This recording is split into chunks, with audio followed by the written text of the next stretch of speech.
কি অবস্থা নাহিদ, ভালো আছেন? আলহামদুলিল্লাহ ওস্তাদ জি, আপনি কেমন আছেন? আলহামদুলিল্লাহ, আমিও ভালো আছি। মন খারাপ? জি না। মন খারাপ না? জি না। রাত্রে ঘুম কেমন হয়েছে? আলহামদুলিল্লাহ ভালো হয়েছে। ভালো হয়েছে? জি।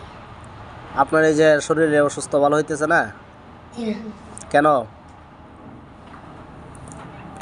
চিকিৎসা করছেন? জি। ভালো হয় না? জি না। এই রোগের কোনো চিকিৎসা নাই?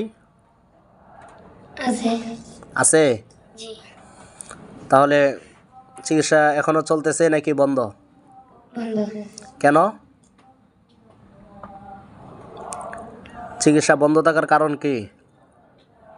ভালো হয় না। ডাক্তার দেখাইছেন, ভালো হচ্ছে না, এই জন্য বন্ধ? জি। তাহলে এটা চিকিৎসা করতে হবে না?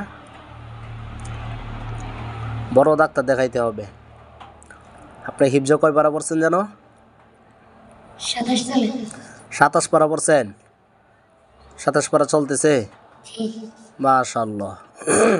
তাহলে তো আপনি কয়দিন পরে হাফেজ কোরআন হবেন নাকি? জি। হ্যাঁ? জি। আল্লাহু আকবার, আল্লাহু আকবার। প্রিয় দর্শক, আপনারা দেখছেন এই যে ছেলেটি আমাদের মাদ্রাসার একজন হিফজ বিভাগের ছাত্র।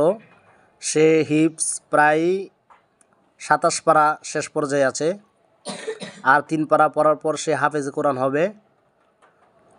আপনারা সকলে এই ছেলেটির জন্য দোয়া করবেন। এত ছোট্ট মানুষ একজন পবিত্র কোরআনের হাফেজ হবে। তার শরীরের দিকে যদি আপনারা একটু লক্ষ্য করেন তাহলে দেখতে পাবেন, এই যে দেখেন, তার মুখে, তার হাতে একটা চর্বি যুক্ত অথবা চর্মযুক্ত একটা রোগ। এটার জন্য তার আব্বু গরিব মানুষ, বিভিন্ন ধরনের চিকিৎসা করছে, তার আব্বুর যতটুকু সামর্থ্য আছে ওই অনুযায়ী, কিন্তু পরিপূর্ণভাবে সে সুস্থ হচ্ছে না।